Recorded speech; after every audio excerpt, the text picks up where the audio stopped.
empezar hablando con ustedes un poquito de este cambio tecnológico que ha surgido en este par de meses, me atrevo a decir, eh, pues con esta situación tan, digamos, problemática y no que nos ha dado la situación del COVID-19, ¿no? Esta pandemia que ha venido a surgir en este momento de nuestra vida y que por lo tanto nos hemos visto en esa disposición de tener que cambiar nuestra manera de vivir, nuestra manera de funcionar, en la manera en la que lo estamos haciendo hoy en día. Estamos viviendo de una manera que se basa, se sustenta completamente en lo tecnológico, ¿verdad? ¿A qué me refiero con esto? Bueno, hoy en día prácticamente todos bueno, seguimos trabajando, que tenemos la ventaja de poder seguir trabajando desde nuestra casa, pues necesitamos hacerlo a fuerza por medio, a través de una computadora, de una tablet, al fin de algún medio electrónico, el cual obviamente para poderse conectar a una red de internet, por decirlo así, pues bueno, necesita cierta infraestructura, ¿no?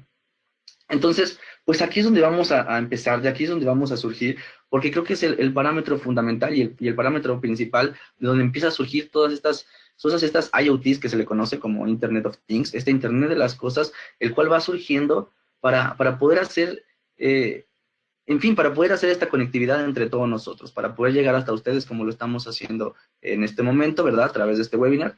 Y bueno, para hacer cualquier clase de enlace, cualquier clase de conexión.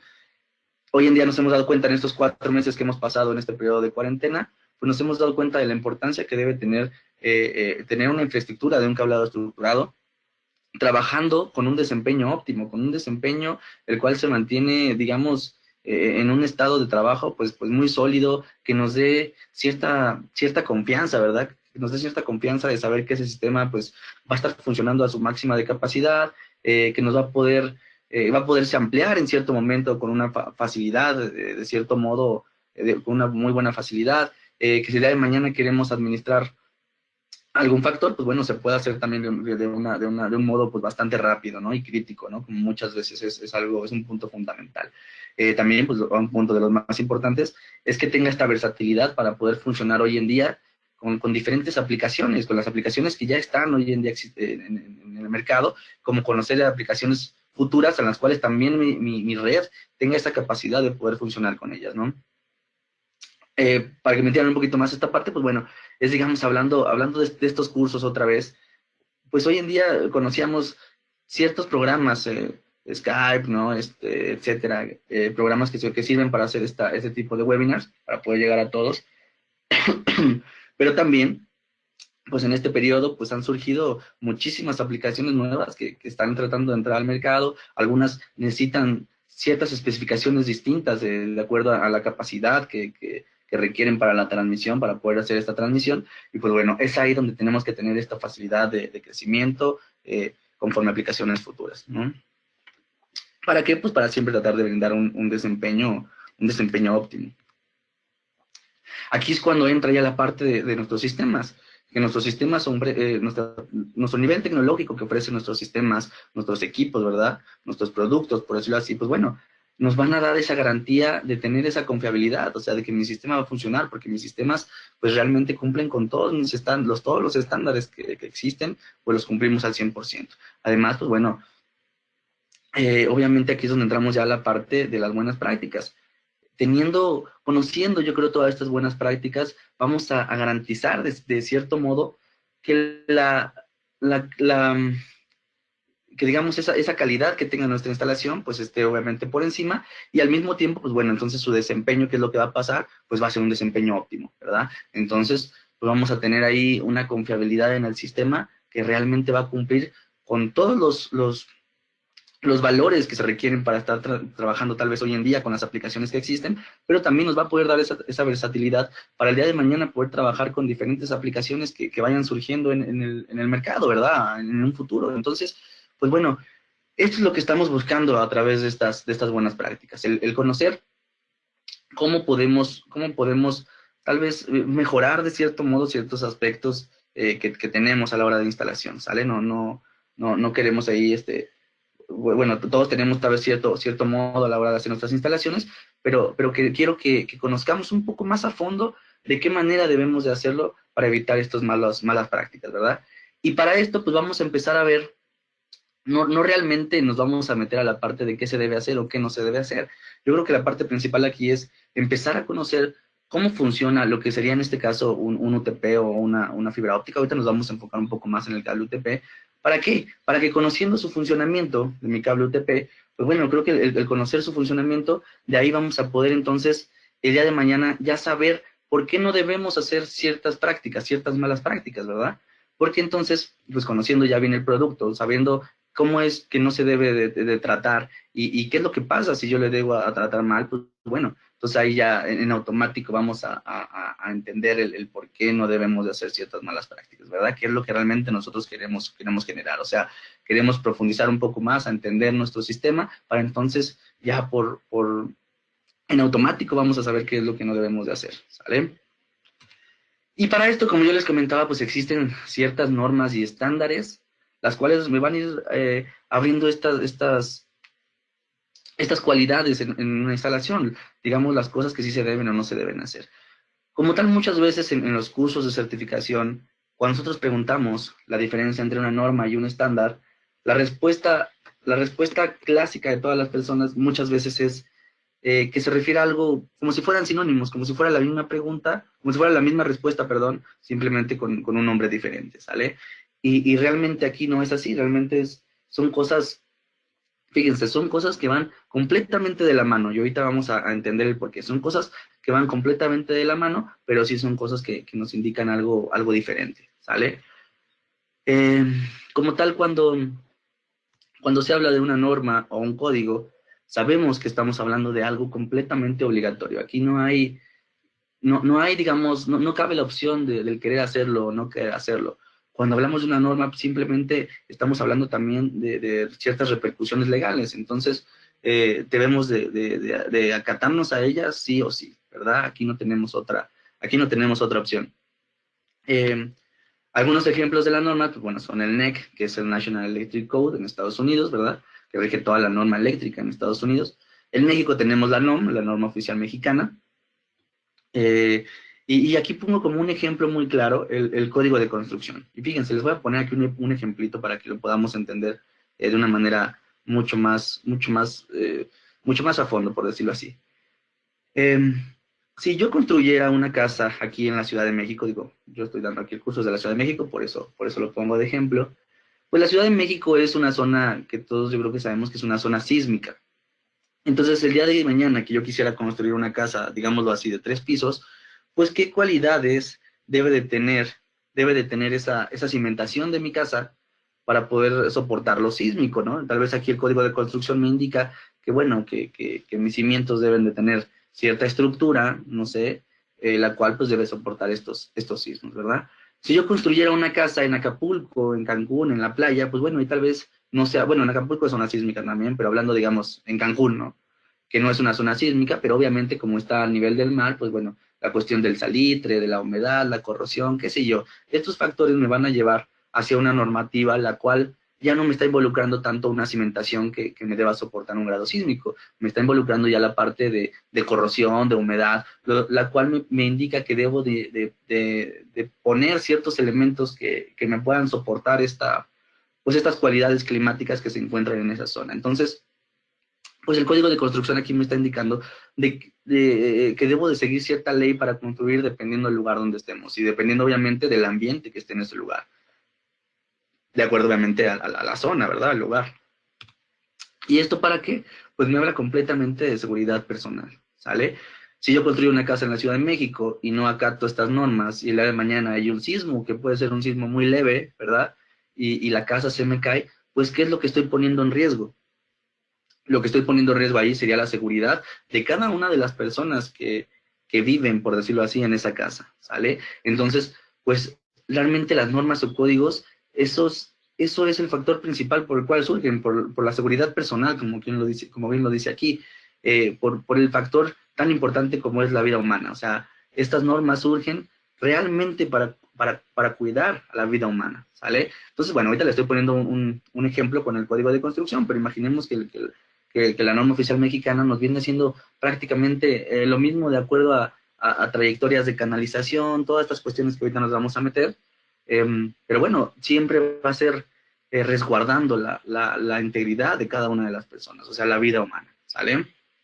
Y en el caso de un estándar, bueno, el estándar ya es una parte, una cuestión, digámoslo así, opcional, ¿sale? Aquí el estándar simplemente quiere que yo tenga un mejor rendimiento de las cosas. Un ejemplo de estos estándares, bueno, es el TIA, ¿verdad? El estándar que es americano, el NICE y el ISO-IEC, ¿verdad? Estos son ejemplos de los estándares que existen. Obviamente como tal, tanto normas como estándares, pues cada país tiene su norma y su estándar, ¿sale? ¿Y qué es lo que me está ayudando entonces el estándar? A garantizar un mínimo de rendimiento. ¿Y cómo lo está logrando? Imaginemos que esa misma casa que construí en la Ciudad de México, pues ya está cumpliendo la parte normativa, acatando obviamente todas digamos, lo que me incluye el código de construcción, pero entonces el estándar, ¿qué es lo que me va a decir? Bueno, yo te voy a garantizar un mínimo de rendimiento. ¿Quién, digo, imaginemos que, quién construiría una casa donde en el primer piso tengo yo la cocina y en el piso 3 construiríamos, bueno, pondríamos la parte que sería mi comedor. Entonces, me refiero que no sería lo más lógico, ¿no? Porque obviamente, pues, son lugares que normalmente deben de estar pegados, ¿no? Uno al otro. ¿Por qué? Porque, pues, imaginemos que yo construyo mi casa así y el día de mañana preparo la comida y para poner la mesa tengo que subir, bueno, del piso 1 y ir hasta el piso 3, ¿verdad? Entonces, si se me olvidan las servilletas, híjole, pues tendría que bajar por las servilletas al piso 1 y volver a subir al piso 3. Entonces, el estándar, ¿qué es lo que me está diciendo? Híjole, Rodrigo, lo hiciste mal porque, bueno, tu cocina, tu comedor pueden acatar todas las normativas, tu casa acata las normativas, pero yo estándar, Rodrigo, te hubiera recomendado que tu comedor estuviera a un lado de tu cocina, porque obviamente pues son áreas que todo el tiempo deben de estar frecuentándose, ¿no? Son áreas pues, comunes de la casa en las cuales pues deberían de estar una pegada a la otra, porque son áreas que casi siempre tienen que trabajar de este modo, ¿no? Lo mismo pasa con el área de lavado, por decirlo así, y el área de tendido de nuestra ropa, pues deberían de estar en un lugar donde estén pues pegadas, ¿verdad? Para que obviamente ahí el trabajo pues sea un poco menor y por lo tanto pues vamos a tener un rendimiento mucho mayor de estas áreas. Entonces, es exactamente lo que me está diciendo el estándar. Me está dando esas opciones, ¿para qué? Para garantizar un rendimiento mínimo. Pero aquí entra un punto bien importante. Mi estándar realmente está muy pegado a mi norma. O sea, hay muchas cosas que el estándar me indica. No voy a decir que todo, ¿verdad? No me lo tomen por esa parte. Pero realmente sí, en gran parte el, el estándar está súper apegado a la norma. Entonces, muchas veces si nosotros nos acatamos lo que dice el estándar, prácticamente podríamos decir que estamos cumpliendo gran parte de la norma. Pero ojo, no estoy diciendo que vamos a cumplir 100% la norma, ¿no? La norma tiene aparte ciertas cuestiones adicionales, pero realmente sí, si acatamos un estándar, prácticamente estaremos también acatando parte de lo que sería la norma, ¿sale? Entonces, pues bueno, conociendo ya bien estas diferencias, ya podemos entrar a diferentes estándares, ¿verdad? Vamos a acatarnos ahorita, vamos a irnos sobre un poco sobre el estándar. Eh, realmente muchas veces, otra pregunta muy común es la cuestión de los estándares. Muchas veces pensamos que un estándar es como una gran enciclopedia en la cual viene todo ahí, ¿verdad? Todo lo que queramos utilizar. Realmente existen estándares para muchas cosas, para diversas cosas, ¿verdad? Ahorita nos vamos a meter a los estándares que son del área de telecomunicaciones, ¿verdad? Que es lo que estamos viendo, pero realmente existen estándares prácticamente para todo. Entonces, bueno, nos vamos a acatar a estos. Pero como les dije, muchas veces se piensa que es una gran enciclopedia donde vienen pues toda la información de los estándares que existen. En la realidad es que no es así. El estándar, digamos que sí es una enciclopedia grande, pero viene en diferentes libros, por decirlo así, diferentes documentos, diferentes archivos los cuales pues, van siendo estándares diferentes uno al otro. ¿Por qué? Porque cada uno de ellos, digamos que se enfoca precisamente en algo, ¿verdad? Ahorita vamos a verlo uno de los estándares principales, que realmente serían los que más vamos a utilizar nosotros, ¿verdad? Los que nos dedicamos solamente a este ramo. Eh, no me voy a meter a todos los estándares realmente, porque son muchísimos, los voy a explicar todos de una manera simple. Ahí en algunos voy a profundizar un poco más, que serían como los que nosotros tenemos ahí un pequeño foquito rojo, por decirlo así, prendido, que son realmente de suma importancia para nosotros, como pensamos que para ustedes. Y bueno, son los que un poco más voy a profundizar, pero todos los demás los vamos a ver de una manera más simple. El primer estándar que vamos a ver es este estándar de cableado estructurado, que es el 568 versión D. El número 568 me indica qué nombre de estándar es, y la letra D, cuando la letra va incrementando, me va indicando que es una actualización que va teniendo ese estándar, ¿verdad? Ahorita los que tenemos aquí, pues son los estándares más actualizados, más recientes, ¿verdad? Por decirlo así. Eh, Dentro de este 568 se divide en 5 documentos. El primero, que es el 568.0, me habla de cableado de telecomunicaciones genéricos para el edificio del cliente, ¿sale? Del edificio del cliente, bueno, es muy importante porque aquí es donde surge la parte de las distancias, el por qué los 100 metros, etcétera. Pero bueno, este realmente tiene un grado, pues bueno, de importancia. ¿Por qué? Porque aquí podemos disolver esas dudas que tengamos de acuerdo a las distancias, ¿no? El por qué. En este punto cero, que sería el primero que estamos viendo, viene esa parte. Después tenemos el punto uno, el 568.1, que me habla estándar de infraestructura de telecomunicaciones para edificios comerciales. Este estándar también es muy importante porque aquí tenemos todo lo que sería la topología de mi cableado estructurado, ¿verdad? Entonces, pues sí, la topología como tal, o diferentes topologías que existen a la hora de poder hacer un cableado estructurado. No me voy a meter ahorita mucho detalle, pero bueno, obviamente aquí podemos encontrar todo eso, ¿verdad? La topología del cableado estructurado. El punto 2, el 568.2, edificio comercial de telecomunicaciones de cableado estándar. Y fíjense aquí esta parte, cableado balanceado de par trenzado, ¿verdad? Lo que sería obviamente cable UTP y sus componentes. Realmente es un archivo muy, muy importante, un documento muy, muy importante, porque aquí es donde surge la creación del cable UTP. Aquí es donde podemos encontrar sus valores eléctricos, sus parámetros eléctricos como impedancia, capacitancia, también valores también a la hora de hacer ciertos métodos de prueba, ¿verdad? Que tenemos que hacer obviamente con un escáner. Pues bueno, aquí también podemos encontrar pues, valores de prueba que nos arrojan como son el NEXT, el ACR, el PCR, en fin, aquí nos explica perfectamente bien esa parte, o sea, cómo se desarrolla el cable UTP, sus cualidades, sus métodos de hacer estas pruebas con el cable UTP. Y obviamente, pues también viene la definición de cada una de las categorías que existen hoy en día de cable UTP, ¿no? Y los valores que tiene cada una de esas categorías. Entonces, este punto 2 es de suma importancia, ¿sale? Y después aquí metemos el punto 3, 578.3. Aquí me habla de componentes de cableado, pero de fibra óptica estándar, ¿sale? Aquí digamos que, al igual que el punto 2, me habla, pero ya no obviamente de cable UTP, aquí me empieza a hablar de lo que sería fibra óptica, ¿verdad? Entonces, pues a los que trabajamos mucho más con fibra óptica, pues bueno, este sería muy, muy importante, porque aquí vemos pues los mismos parámetros que les acabo de explicar para el UTP, pero ahora obviamente enfocados a la fibra óptica. En el siguiente, que sería el 568.4, aquí nos habla de lo que sería el cableado coaxial broadband y componentes estándar. Entonces, me habla en gran parte de lo mismo, ¿verdad? Que para el de fibra y que para el UTP, los dos archivos pasados, pero bueno, obviamente aquí enfocado al cable coaxial y al broadband, ¿sale? Entonces, pues bueno, y estos, como les dije, son 5 archivos, que los 5 archivos me forman a lo que sería mi documento 568, ¿sale? Obviamente todos son muy importantes, ¿sí? Pero existen algunos, como les dije, que tienen un foquito rojo, como ya lo mencionamos, de los cuales son un poco, digamos, no más importantes, sino que yo creo que vamos a utilizar en una mayor medida, ¿no? Después de aquí vamos a entrar a otro estándar, que es el 569, que este estándar realmente es, por decirlo así, es la Biblia para las personas que nos dedicamos a esto. Como les dije, ahorita vamos a ver las buenas prácticas, y de aquí surgen realmente las buenas prácticas, porque aquí nos habla de espacios, trayectorias o canalización, ¿verdad? Trayectorias o canalización. Entonces, aquí vamos a tocar la parte de todas estas trayectorias, de qué pasa cuando lo metemos en una tubería muy justa, de qué tamaño debe de ser la charola donde lo montamos, el grosor del tubo, de qué tamaño tiene que ser, etcétera, etcétera. Ahorita nos vamos a meter mucho más a fondo, pero para que más o menos comprendamos hacia dónde va este estándar. Entonces, realmente este estándar, imaginemos que tiene un súper focote rojo, porque para mí consideramos que es como la Biblia para todos nosotros, ¿sale?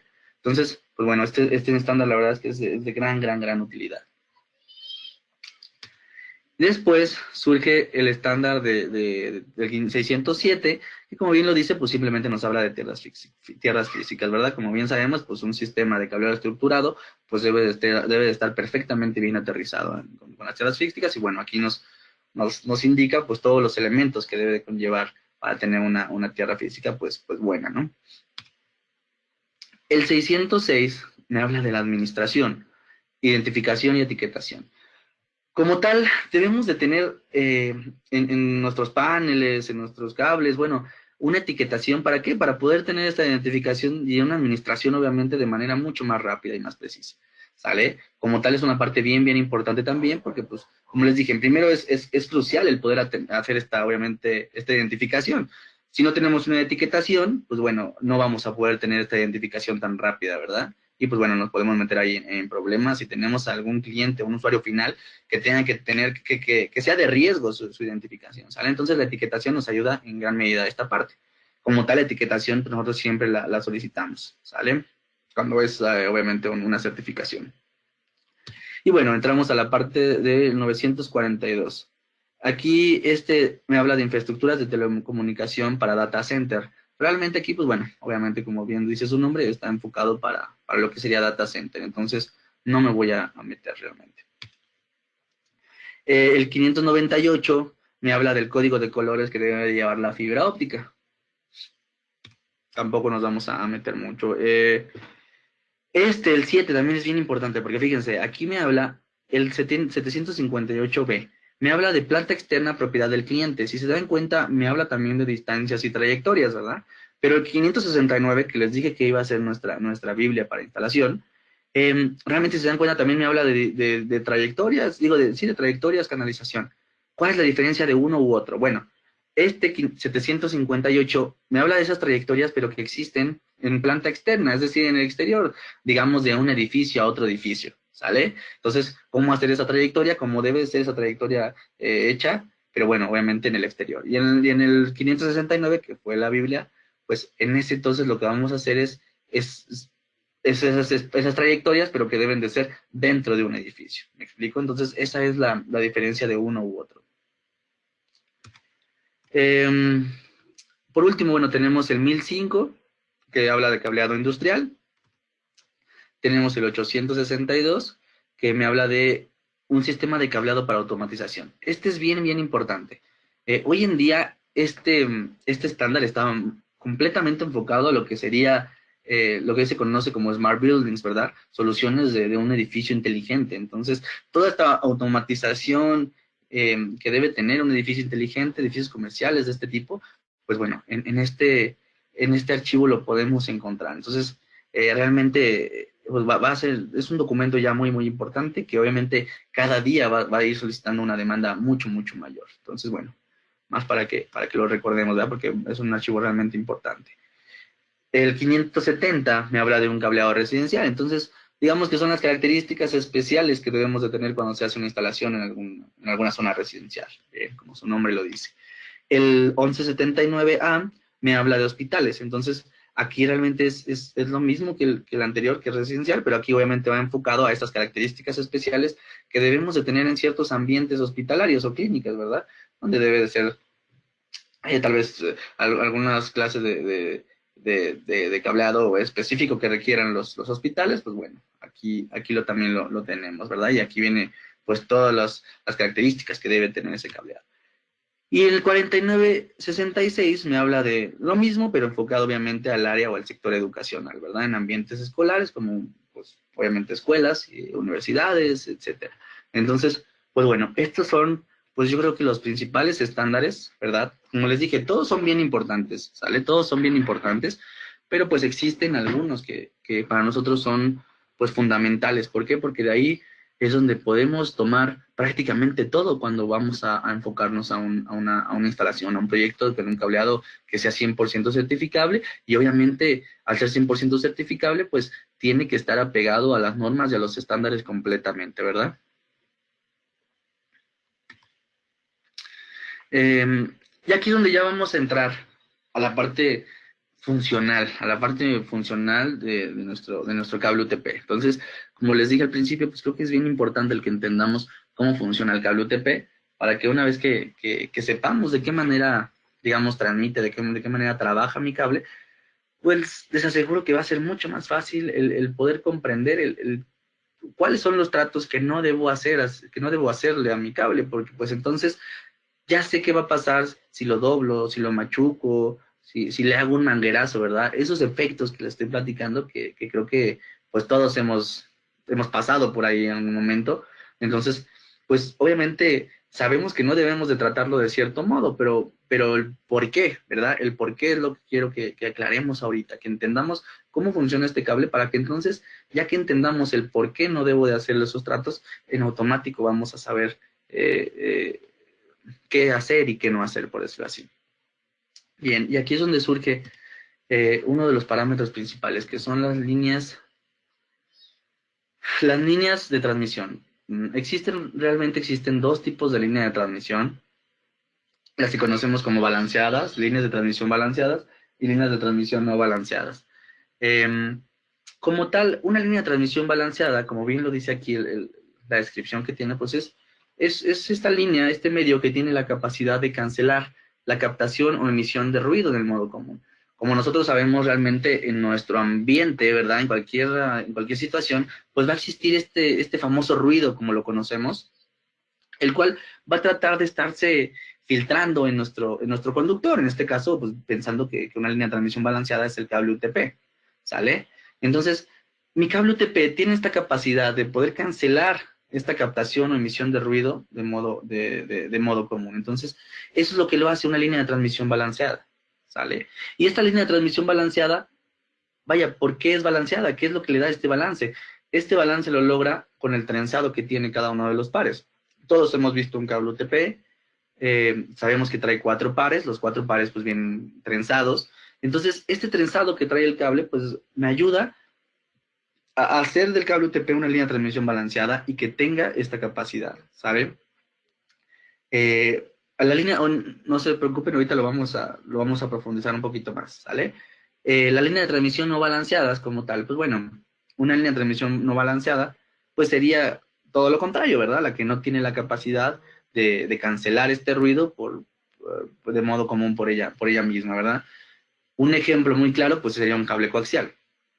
El cable coaxial, físicamente en el interior, pues trae un alambre de cobre, ¿verdad? Después de ahí, bueno, trae un recubrimiento también y después trae una mallita de muchísimos filamentos de cable, muchísimos cables, por decirlo así.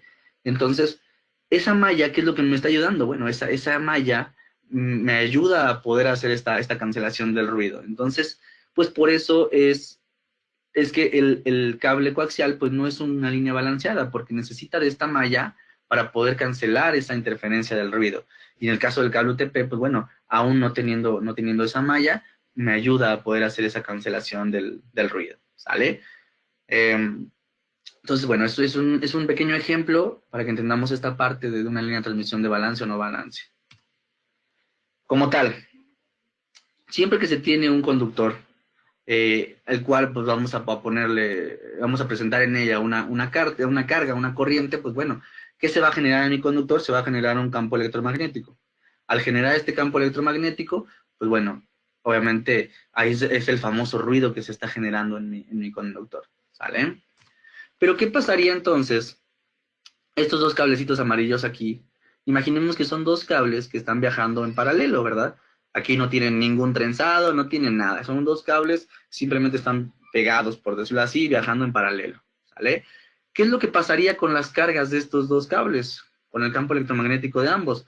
Pues bueno, al estar juntos, pues digamos que esas cargas se van a sumar, entonces se crea un campo electromagnético mucho más fuerte. ¿Sale? ¿Y qué pasa si tenemos un campo electromagnético mucho más fuerte? Pues bueno, que entonces ese ruido va a ser mucho más fácil que se pueda filtrar en nuestra señal. Bien. Cuando nosotros trenzamos el cable UTP, lo que estamos haciendo es darle ese balance al cable. ¿Para qué? Para de cierto modo cancelar este campo electromagnético. Pero ¿cómo lo hace? Realmente, cuando nosotros trenzamos el cable UTP, no es un trenzado. Vaya, si yo agarro dos cables y simplemente les doy vuelta, los podemos trenzar. ¿verdad? Pero el trenzado que trae el cable UTP no es un trenzado así, es un trenzado que debe de ser completamente y perfectamente simétrico en toda la extensión que tenga esta línea de UTP de cable. Debe de conservar esta simetría, pues digámoslo así, perfecta. Cuando pierde esta simetría, obviamente va perdiendo ese balance, ¿verdad? ¿Y qué es lo que va a pasar? Pues que entonces se va a ir filtrando mi ruido. Es decir, que si yo destrenzo mi cable, pues va a ser más fácil que el ruido se me pueda inducir en él.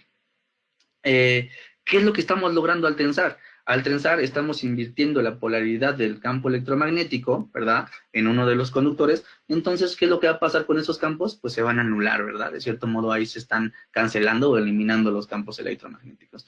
Entonces, esa es una de las, no sé, ¿cómo decirlo? De las grandes peculiaridades, de las grandes facultades que tiene un cable UTP, ¿no? Digamos que lo maravilloso de esa línea de transmisión que es el cable UTP. Como les dije, su factor yo creo que, si no es que el más importante, uno de los más importantes, es el trenzado que debe de tener cada uno de esos pares para poder permanecer como una línea de balance. Como les dije, mientras más perdamos ese trenzado, pues va a ser mucho más fácil que se pueda filtrar por ahí algún ruido.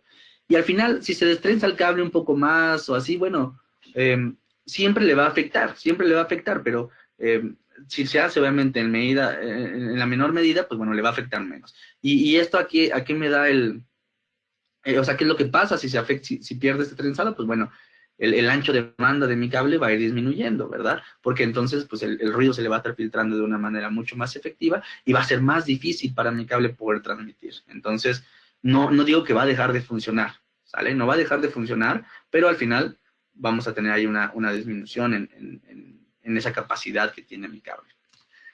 Y aquí es donde surgen tres principales factores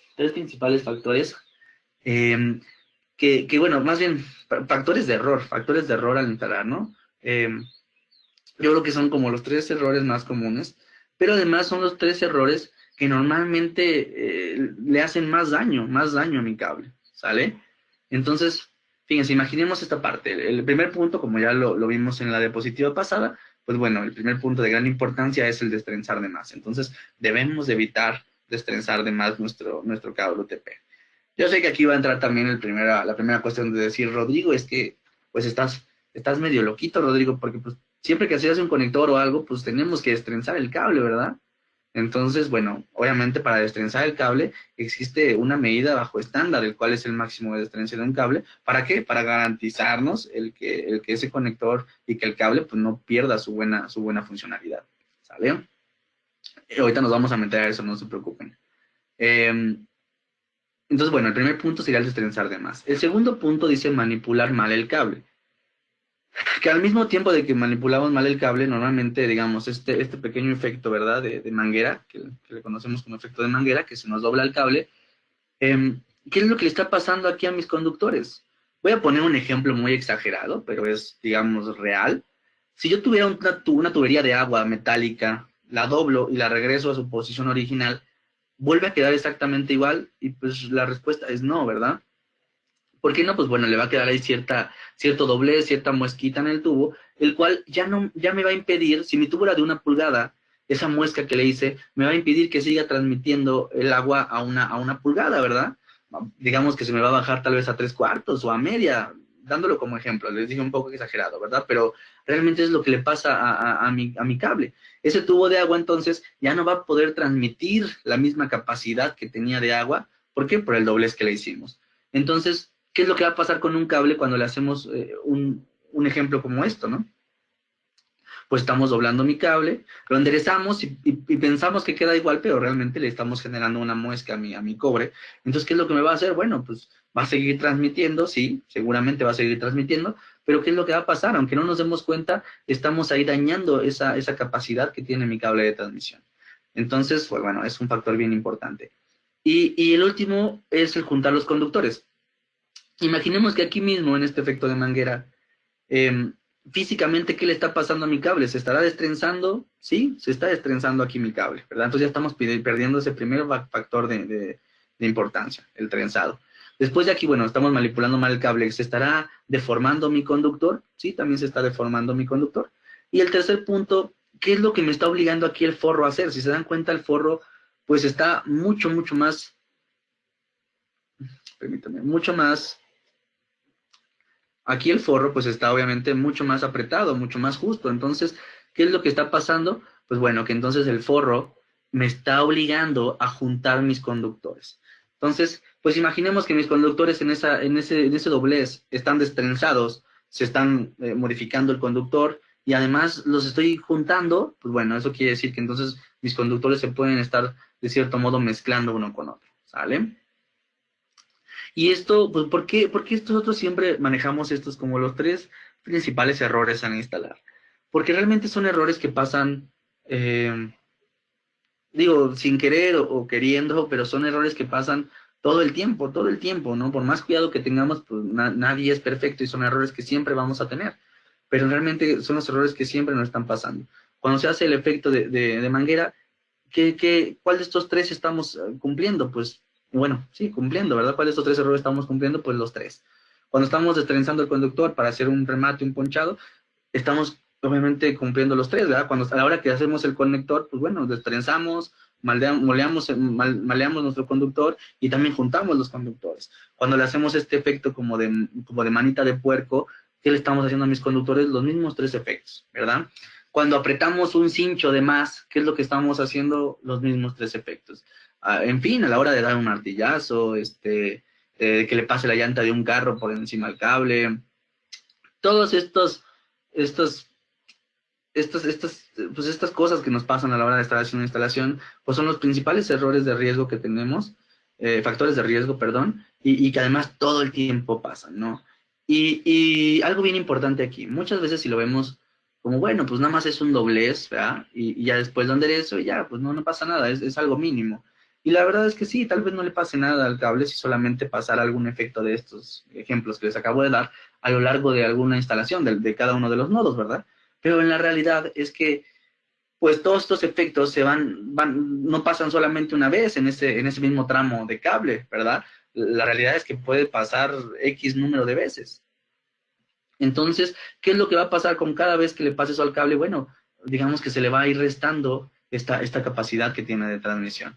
Entonces, eso es lo que tenemos que tener cuidado cuando tenemos que trabajar con un cable UTP. Entonces, tener muchísimo cuidado de ir viendo pues que toda la instalación se haga lo mejor que se pueda y cuidando obviamente estos factores que son, como les dije, son cruciales y cuidar estos factores para que entonces el desempeño de mi sistema pues se mantenga siempre en óptimas condiciones.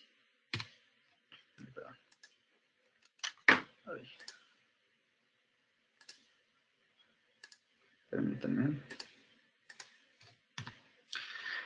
Y aquí, fíjense, vamos a entrar a la parte del destrenzado de un par.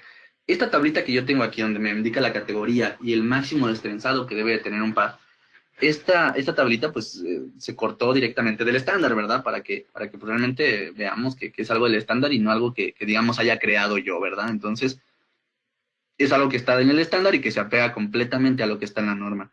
Pues aquí me indica que si tengo un cable de categoría 3, pues bueno, lo máximo destrenzado que debemos de tener, pues sean 3 pulgadas, que serían 75 milímetros. En el caso del 5E hasta del 6A, pues máximo me indica que debo de tener un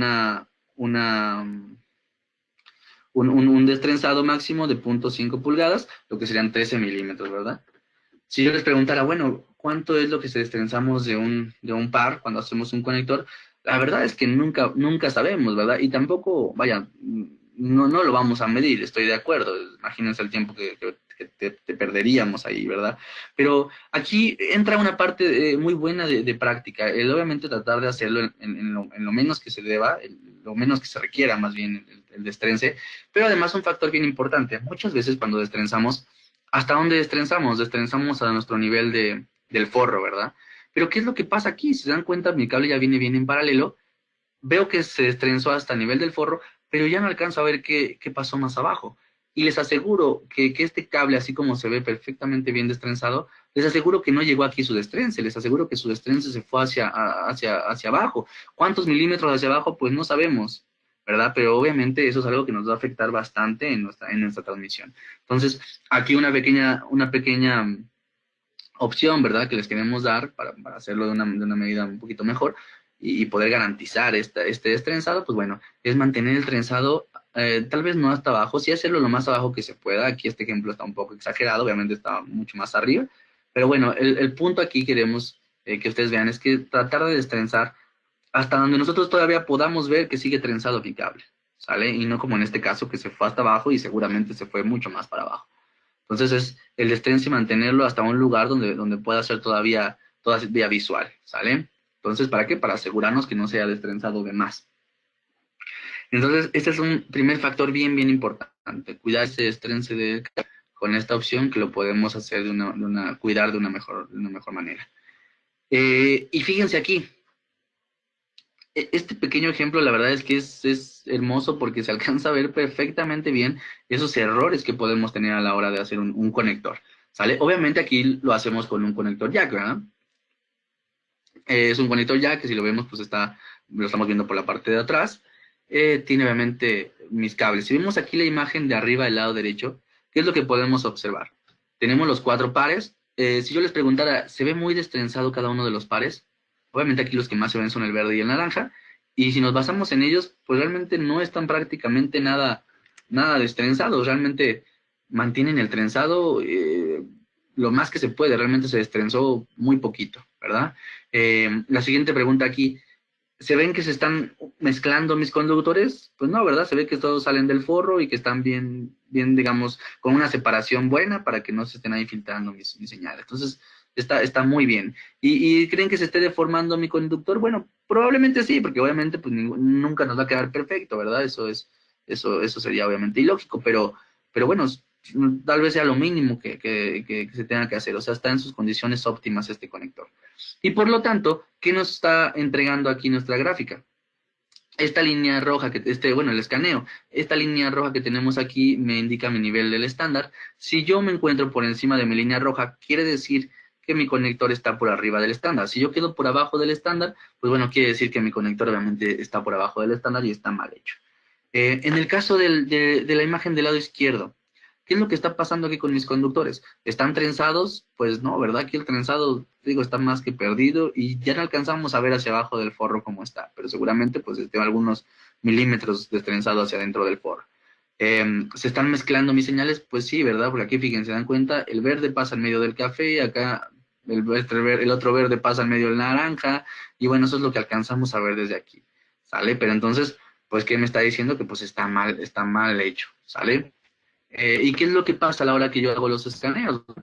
Hago mi escaneo y ¿qué es lo que pasó aquí? Bueno, pues tenemos aquí el color verde está por debajo de mi estándar, entonces por ende, pues este nodo está mal, ¿verdad? No estaría aprobado. Ahora, aquí es donde entra un punto bien importante, que es la cuestión de, bueno, como les dije, muchas veces nosotros entregamos un sistema y el sistema funciona, ¿sale? Pero realmente, digo, hoy en día sé que a través de los escáneres que existen podemos saber absolutamente todos los parámetros que tenemos en cada uno de los dos, pero dejando esto a un lado, vamos a pensar que el sistema va a funcionar, ¿sale? Pero realmente, ¿cómo vamos a saber con qué capacidad está trabajando nuestro sistema? Digo, como les dije, si nosotros lo probamos, pues sabemos a qué capacidad, pero al final, muchas veces el usuario final, pues no sabe esta parte y simplemente lo entregamos funcionando y ya, vaya, pero ¿cómo saber si realmente está trabajando o no a su máxima potencia, ¿sale? Y esto es lo que nosotros garantizamos al tener, o al seguir más bien todas estas normas y estándares en la instalación. Aquí entraría una parte bien importante, ¿verdad? Que es como estar vendiendo litros de agua de 800 mililitros, ¿verdad? Mi sistema, si está, digamos, un poco mal instalado, va a funcionar. No me va a dejar de funcionar y normalmente lo entregamos trabajando. Pero ¿cómo vamos a saber si está trabajando al 100%? Pues bueno, eso ya es otra cosa, ¿sale? Entonces, pues ahí es donde podemos tener este problema, pues de estar vendiendo algo que realmente no lo sea, que no esté cumpliendo al 100% con su funcionalidad. Entonces, pues bueno, hay que tener nada más, pues cuidado con esta parte. Y como les dije, realmente, si nosotros nos apegamos completamente a nuestras normas y estándares, si se siguen, si se acatan completamente, pues bueno, evitamos que esto pase en gran medida, ¿sale? Vamos a entrar a la cuestión de diseño, algunas prácticas, obviamente algunos ejemplos, los cuales pues voy a mostrar ahí con algunas imágenes y vamos a ir platicando pues ya de cosas que, como les dije, esto es bien importante porque están completamente apegadas a mi norma y a mis estándares. Entonces, pues son de gran importancia y de gran utilidad. Son como, sé que hay muchísimas dudas, no nos alcanzaría el tiempo para poder solventarlas todas, pero nos vamos a meter realmente, yo creo que en lo principal. Fíjense, aquí entra algo bien importante también, que es cuando nosotros certificamos las instalaciones como tal, yo creo que el 95% de las instalaciones que, digamos, tienen ciertas fallas en su instalación, el 95% de los problemas están en la canalización, en la trayectoria, no en el cable, en la capacidad del sistema, no, no, no. Realmente está en la instalación, o sea, en todo lo que vamos a ver ahorita. Entonces, nos vamos a pegar a lo que sería los puntos más fuertes que nosotros hemos visto, que obviamente sabemos que son de gran utilidad para ustedes. Y aquí entramos a un punto bien, bien importante, ¿verdad? Que lo tenemos para iniciar esta parte, que es eh, el seguir los procedimientos que existen hoy en día para la instalación. Yo en todos mis sistemas, en todos mis componentes, tengo guías de instalación, las cuales me van a indicar cómo se debe de hacer un conector, cómo debo de hacer X cosa, o cómo debo instalar un gabinete, cómo debo instalar un panel. En fin, me indica absolutamente todos los materiales que debo de usar, hasta herramienta que debo de usar o que me pide utilizar, ¿verdad? Obviamente hay muchas veces que no tenemos la herramienta correcta y bueno, muchas veces que el cúter nos salva de todo, ¿verdad? O de muchas cosas. Pues bueno, es invitarlos a tener estas herramientas correctas. Y para qué? Para poder, obviamente, garantizar el buen funcionamiento, el buen rendimiento de cada uno de nuestros sistemas. Pero algo bien importante, ahorita que estamos viendo ya toda la parte de estándares y normas, pues nuestros procedimientos se apegan completamente a ellos, se apegan completamente a nuestros estándares y a nuestras normas. Si nosotros vemos estos procedimientos o leemos algún día un procedimiento de mi marca, pues vamos a darnos cuenta que me indica cuánto destrenzar del cable, ¿verdad? Que me indica cuánto debo pelar del forro, en fin, todos estos factores que totalmente se van a pegar a lo que serían las normas y los estándares. Entonces, por eso es muy, muy importante que sepamos, bueno, que prácticamente para todo lo que la gama de productos que tenemos procedimientos para poder hacer esa instalación, ¿sale? Y bueno, obviamente lo adecuado sería siempre tener las herramientas correctas, ¿no? No solamente digamos, garantizar ese buen rendimiento de nuestros sistemas, sino para también, digo, para nosotros mismos eso nos ayuda a poder alivianar un poco esa carga de trabajo, poder hacerlo un poco más simple, un poco más sencillo, más rápido, ¿verdad? Y pues bueno, obviamente, pues también garantizamos que nos quede, digamos, con un rendimiento mejor. Y fíjense, para esto vamos a entrar a esta pequeña parte de los 100 metros, ¿vale? No vamos a profundizar aquí mucho, pero ¿por qué surgen estos 100 metros? Realmente es, al- es como una parte de norma, ¿verdad? De norma que tenemos como fabricantes, los cuales pues tenemos estos 100 metros a los cuales no podemos arriesgar más de 100 metros un canal. ¿Por qué?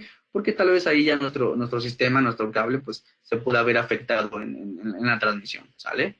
Entonces, por eso se garantizan esos 100 metros de cada uno de los nodos, por decirlo así. ¿Para qué? Para no arriesgar esta capacidad, esta transmisión que tienen pues los cables UTP, ¿verdad?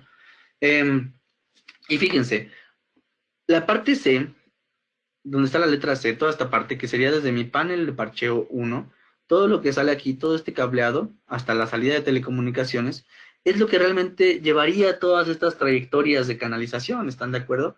Entonces, esto es lo que vamos a centrarnos hoy en día, vamos a ver todo lo que se tiene que hacer dentro de este espacio. Obviamente esta trayectoria como tal, si se dan cuenta, debe de ser hasta mayor, digo, no mayor de 90 metros, ¿verdad?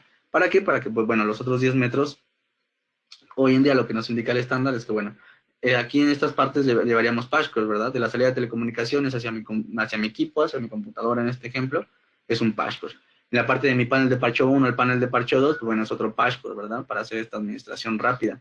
Y del panel de parcheo a mi equipo, pues bueno, sería otro patchcore. Entonces, estos tres patchcores, que serían donde está la letra A, B y D, no deberían de rebasarme más de 10 metros, ¿sale? Y en la parte de mi distribuidor C, mi letra C, pues bueno, sería todo ese canal horizontal, como se le llama, de mi instalación, el cual debería de estar todo con canalización. Toda la trayectoria de canalización, pues obviamente está enfocada en esta parte, ¿verdad? Entonces, bueno, pues nada más para que entendamos esta pequeña parte un poco mejor. Aquí un dato bien importante y que pasa muchas veces.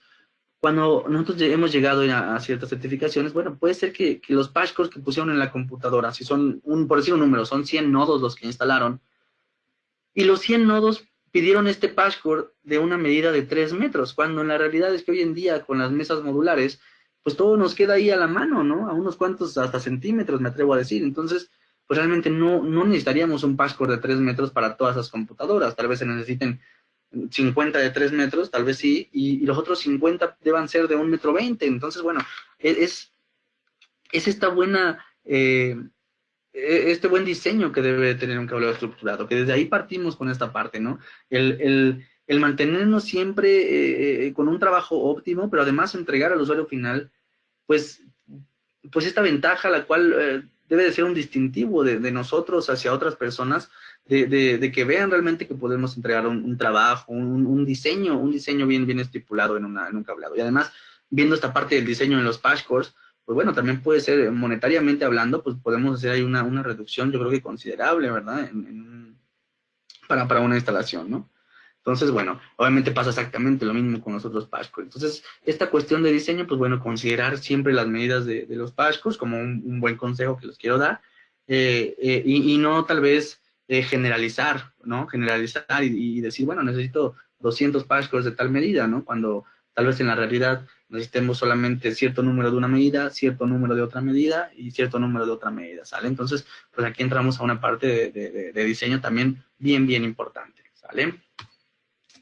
Y fíjense, ahora sí vamos ya una parte bien interesante, que es la canalización en charola o escalerilla.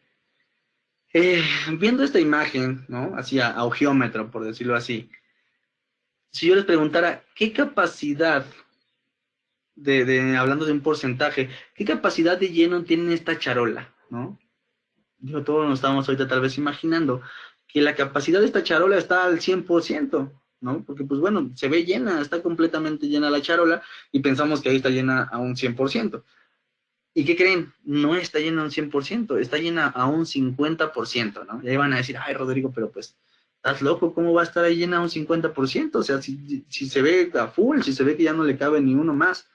Y no, la realidad es que digo, sí se ve llena, obviamente, pero no está llena a un 100%. ¿Por qué? Porque como se hace esta medida, esta toma de medida, pues bueno, es considerando el área completa que estamos abarcando con el cable. Realmente, si nos ponemos a pensar aquí, los cables pues son circulares, ¿no? Por decirlo así. Son circulares, entonces al ir juntando uno al lado de otro, pues vamos a tener muchos espacios vacíos entre los cables, ¿sale? Que esos espacios vacíos me están dando el otro 50% de lleno. Realmente no está lleno completamente. Si los cables fueran cuadrados, ¿verdad? Y la charola también es cuadrada, bueno, podríamos ahí llenar los espacios completamente y se vería diferente, pero vaya, no hay cables cuadrados, entonces por eso es que necesitamos que se vea así.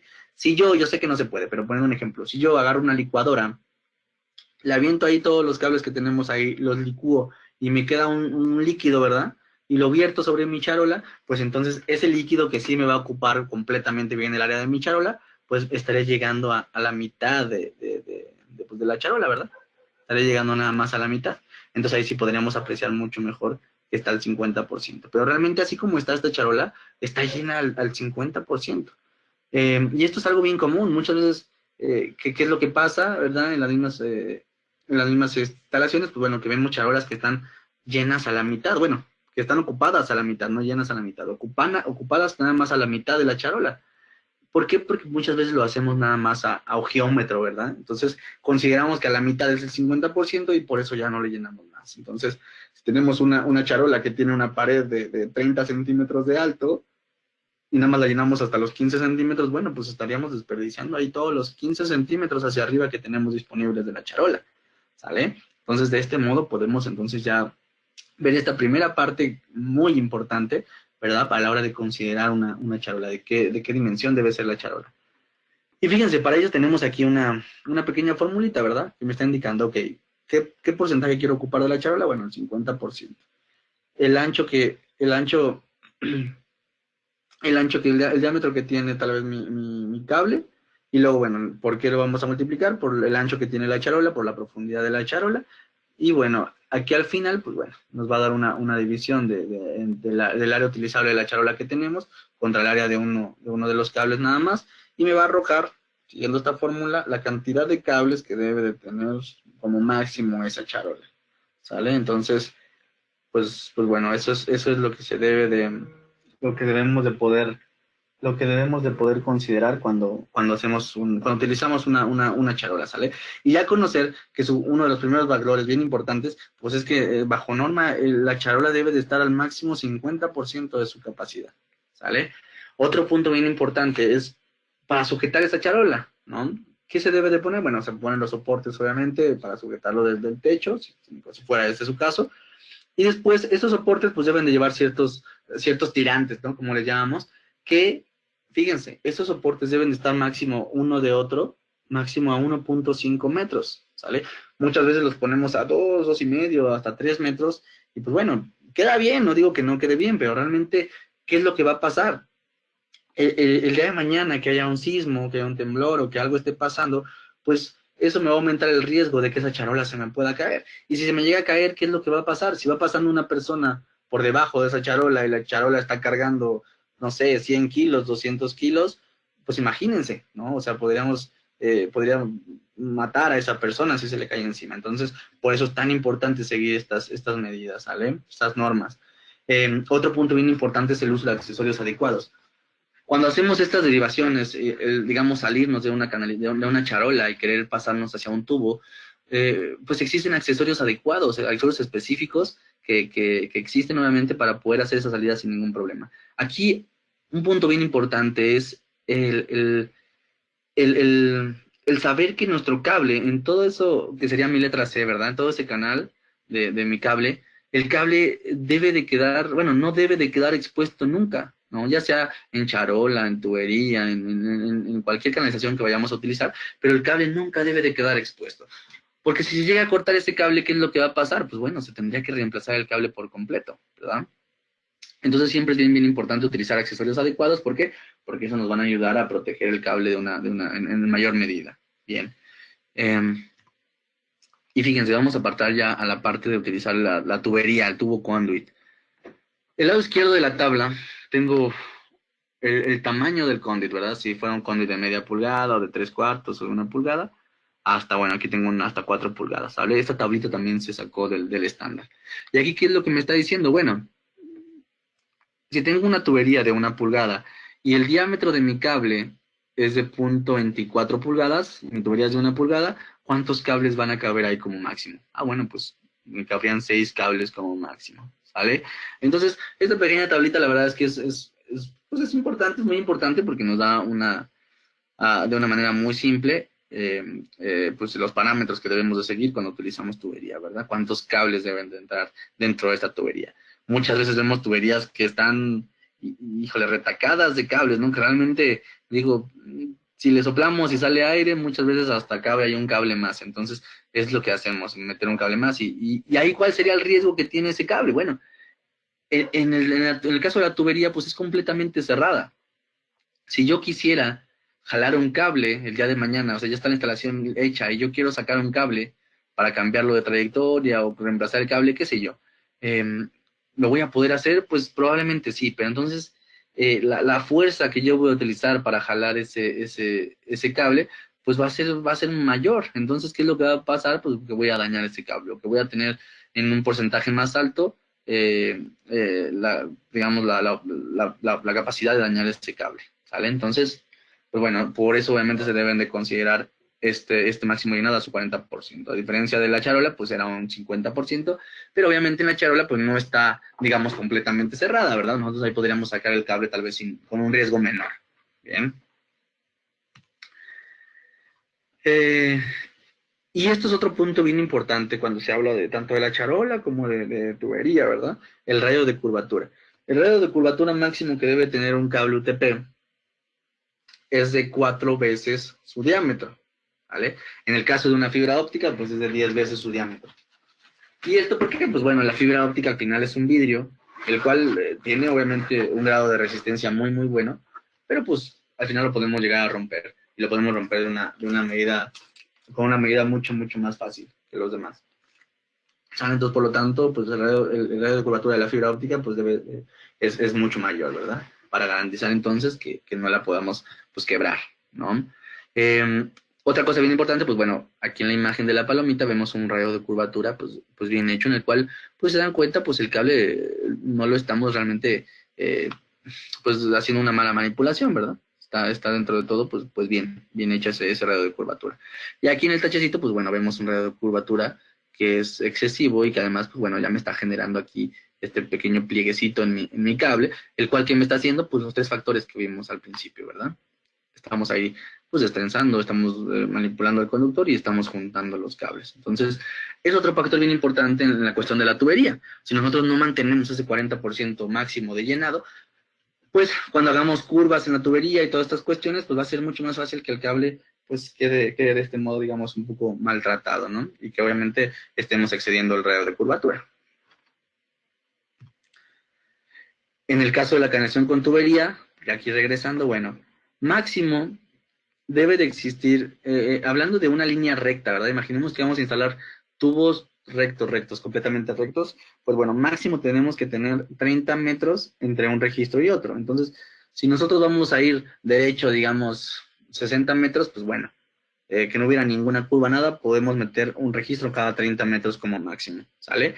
Pero, ojo aquí, si tenemos dos curvas entre registro, en cuanto se pone la segunda curva, se tiene que poner perdón, cuando se pone la segunda curva tenemos que poner un registro, ¿sale?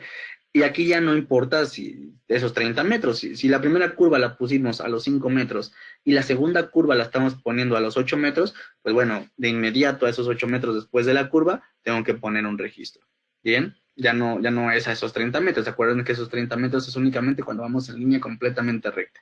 ¿Por qué pasa eso? Pues bueno, porque obviamente a la hora que yo jalo el cable, pues la tensión que voy a tener que hacer si tengo curvas es mayor, ¿sale? Y si no tengo curvas, pues obviamente es una tensión mínima la que voy a hacer en ese jalado del cable. Máximos soportes en esta tubería, pues bueno, es igual, 1.5 metros, 40% también de cables en una tubería. Y aquí un punto bien importante es el uso de accesorios adecuados. Obviamente con la parte de las charolas, pues vimos que es exactamente lo mismo, tienen sus accesorios, y en la parte de tubería, pues pasa lo mismo, tiene accesorios prácticamente para todo. Entonces, este es un conector, el cual entra normalmente a los registros, con la tuerca, contratuerca, y al final, un accesorio bien importante que muchas veces olvidamos poner, es el monitor, ¿sale? ¿Cuál es la función de este monitor? Este monitor va en la parte de aquí, en la punta de la boquita de mi conector, y muchas veces el conector tiene aquí rebabita o filo que le puede quedar, que puede ser peligroso a la hora de que yo jale mi cable. ¿Qué es lo que me ayuda a hacer este monitor? Pues el monitor me está ayudando a proteger esa rebabita que tiene de mi conector, y a la hora que yo jale mi cable, pues no se me vaya a resgarrar, ¿sale? Muchas veces no ponemos el monitor, no lo contemplamos, pero créanme que es bien importante. Hemos visto casos en los que por jalar el cable lo llegan a desgarrar, a romper, y lo tienen que reemplazar completamente.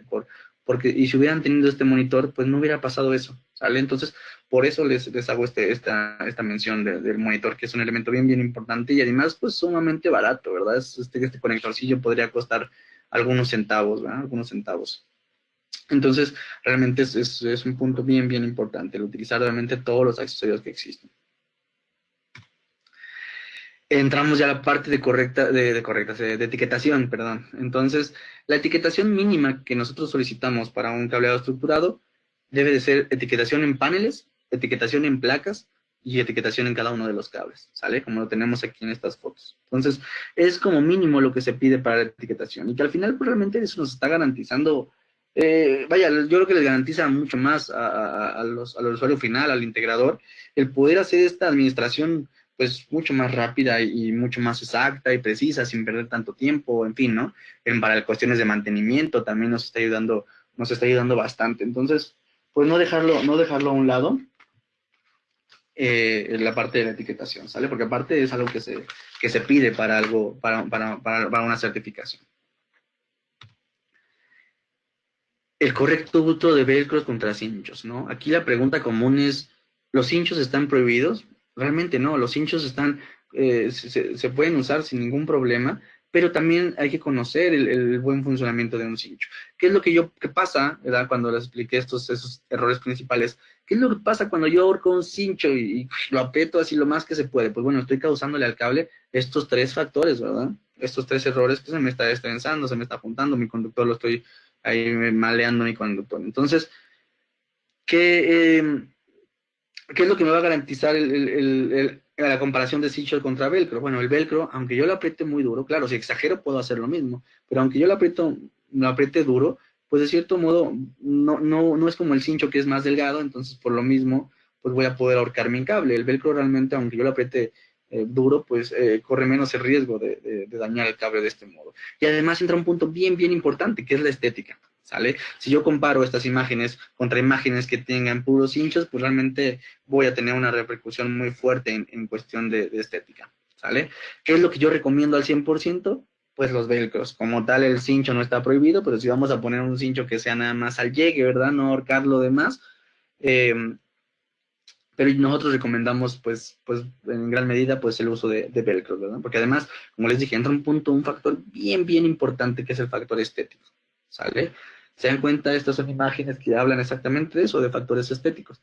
Si vemos aquí en la puertita de estos gabinetes, vemos estas hojitas que tenemos aquí, en las cuales tenemos, pues, esa etiquetación, ¿verdad? Como no la pudieron hacer sobre los paneles, bueno, la etiquetan aquí sobre la puerta, y aquí me está indicando, bueno, qué gabinete es, hacia dónde va, etcétera, ¿verdad? Cada uno de los enlaces que se tienen.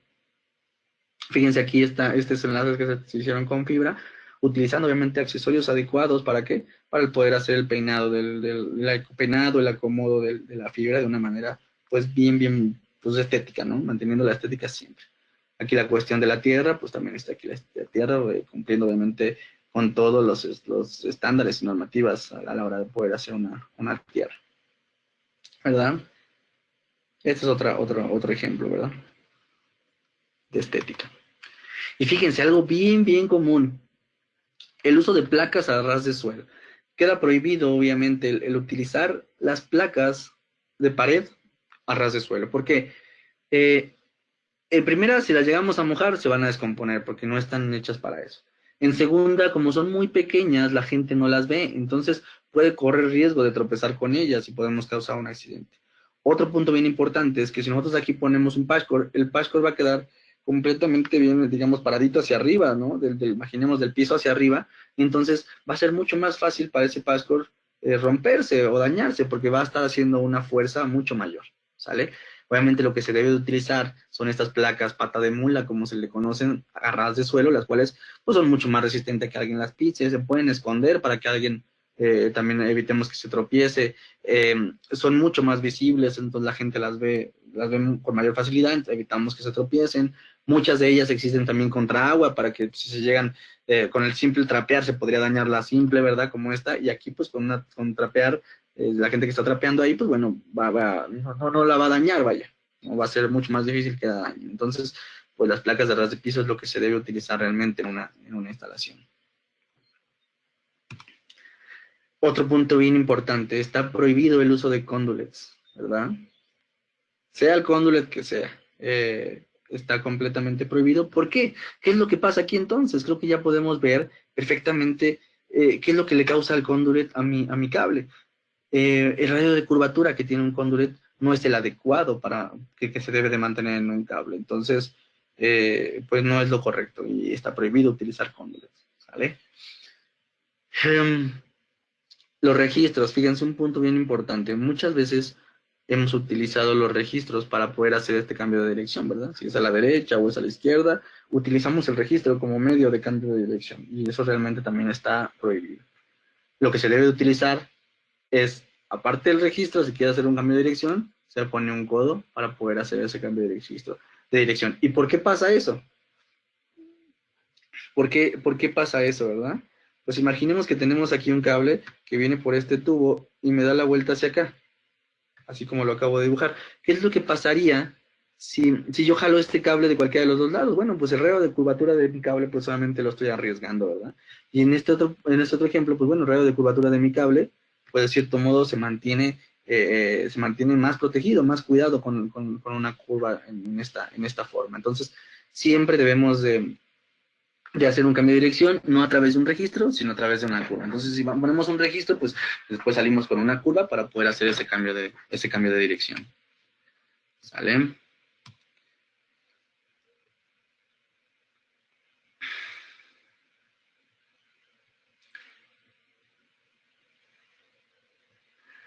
Ay, perdón. Y ya, aquí tenemos la parte de unas pequeñas imágenes de lo que nosotros llamamos una galería del terror, la cual pues vamos a ir viendo, yo creo que de las prácticas más comunes, de los errores más comunes que se tienen en una instalación.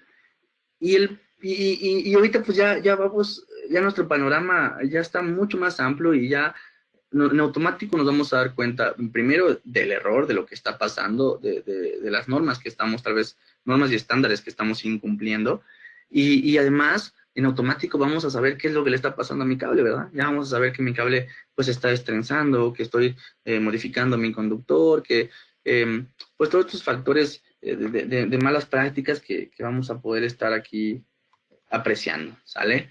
En esta primera imagen, pues, bueno, estamos viendo que mi cable azul pues está completamente expuesto, ¿verdad? Aquí le pusieron esta espiral de colita de cochino, como para tratar de protegerlo, pero realmente, como les dije, en la parte de mi canal, esa trayectoria que llevo con el cable, desde mi panel hasta mi salida de telecomunicaciones, pues esa trayectoria debe de quedar completamente protegida, o completamente resguardada, para evitar, imagínense que aquí yo corto este cable, pues ¿qué es lo que va a pasar? Voy a tener que reemplazar el cable completamente, ¿verdad? Entonces, bueno, esto está completamente prohibido. Y eso pensando nada más que todo lo de atrás estuviera bien hecho, pero obviamente pues aquí no fue así, ¿verdad? Aquí este cable, como ya no me quedaba espacio en mis registros, pues bueno, lo metí aquí por un ladito, que es obvio que este ladito, pues ¿qué es lo que va a pasar? Imagínense, yo jalo este cable, pues se va a rasgar completamente, ¿verdad? Entonces está mal hecho. No trae obviamente los accesorios de la tubería, no trae monitor. Vaya, creo que no trae ni tuerca, entonces, pues imagínense ahí, la instalación pues, realmente no está bien, definitivamente. Esta unión entre las cajas y el tubo, pues bueno, no va a estar muy estable, ¿sale? Entonces recordemos aquí pues el uso de accesorios en toda la trayectoria. Radio de curvatura. ¿Qué está pasando aquí con los radios de curvatura de mi cable? Pues bueno, lo estamos excediendo completamente, ¿verdad? Estamos haciendo aquí una L, si nos damos cuenta. Entonces, pues ¿qué es lo que va a pasar con la calidad del servicio de mi cableado? Pues bueno, obviamente no va a ser la misma capacidad, va a disminuir la capacidad, ¿sale? Hay que tener cuidado de las etiquetas, como las ponemos, de no despegarlas. Fíjense, se me pasó un punto bien importante. Tenemos nosotros, me voy a regresar un poquito, existe en Belden un punto bien importante que tenemos, que son etiquetas, un sistema de etiquetación, digamos un sistema de etiquetación que es un sistema de etiquetación rápido y además pues muy bueno, que se llama Label Flex. Es un programa completamente gratuito, lo pueden encontrar en nuestra página de internet, y también ver con la cuestión de los distribuidores si tienen qué tipo de etiquetas tienen. ¿A qué me refiero? Existen tipos de etiqueta prácticamente para todos mis sistemas. Etiquetas como estas que están montadas en los cables, ¿verdad?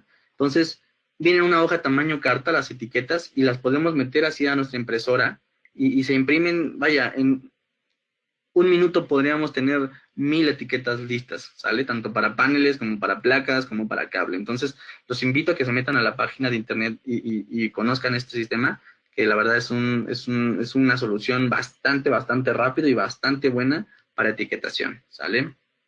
Discúlpenme, hace ratito no se los dije, ahí lo tenía, fíjense, y se me pasó.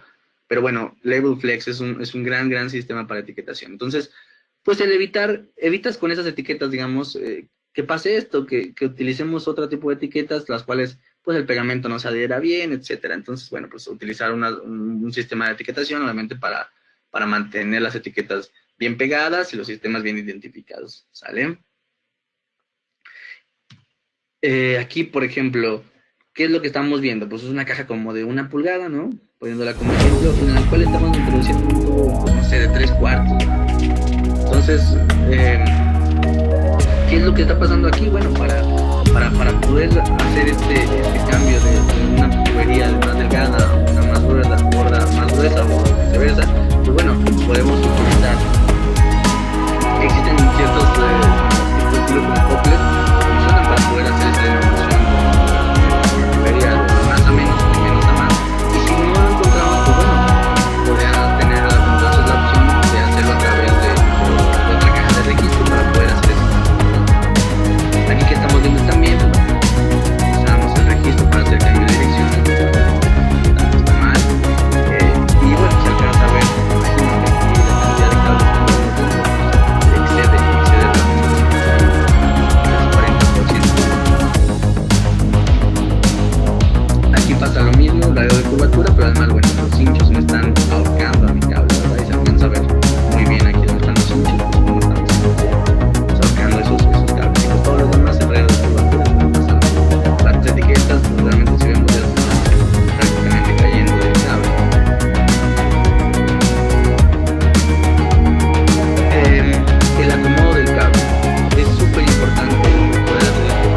estos valores de estética, ¿no? Muchas veces preguntan, bueno, ¿y qué es mejor, la estética o que funcione, verdad? Entonces, realmente ambas tienen que ir pues, de la mano y ambas tienen que ser óptimas, ¿verdad?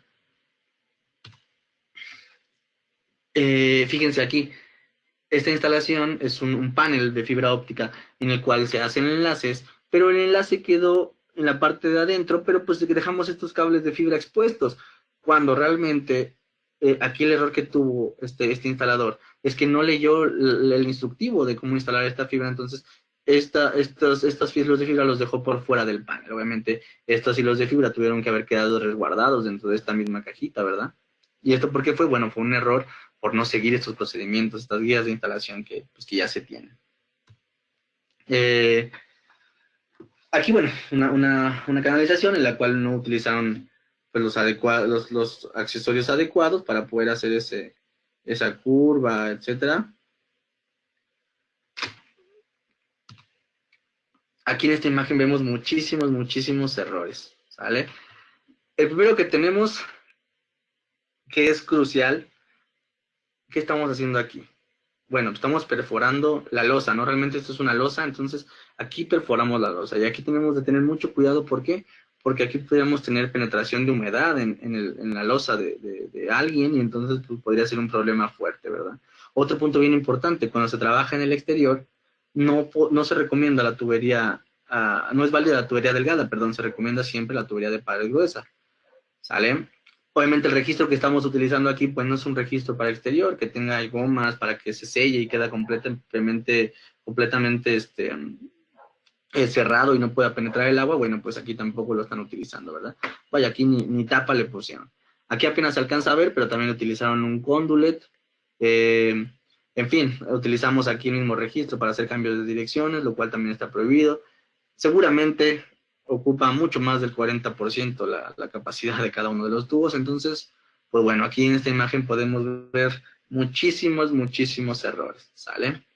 Entonces, como les dije, realmente esto es para que veamos estas malas prácticas y ya comprendiéndolo perfectamente, pues en automático ya sabemos qué está mal, qué está bien, qué podemos cambiar, qué podemos, tal vez alguna mala práctica que por ahí estemos haciendo y que, bueno, todo esto es obviamente también con la intención de que todos mejoremos en ciertos aspectos pues, las cosas que hagamos, ¿no? Aquí obviamente pues tenemos esta charola que vaya, está montada con alambre, ¿verdad? Fíjense aquí una tira de alambre por aquí y la otra está como hasta allá, ¿no? Entonces, bueno, aquí parecía una viborita, ¿va? Iba de arriba para abajo y así hasta que llegaba al otro lado. Entonces, obviamente, pues ahí pues estaba completamente mal. Aquí, bueno, utilizamos hinchos para asegurar un panel, ¿no? Hay que recordar que muchas veces lo provisional se vuelve permanente, entonces evitemos esta clase de situaciones, ¿verdad? Obviamente aquí como vimos, pues bueno, sí tienen por lo menos la administración en su panel, ¿verdad?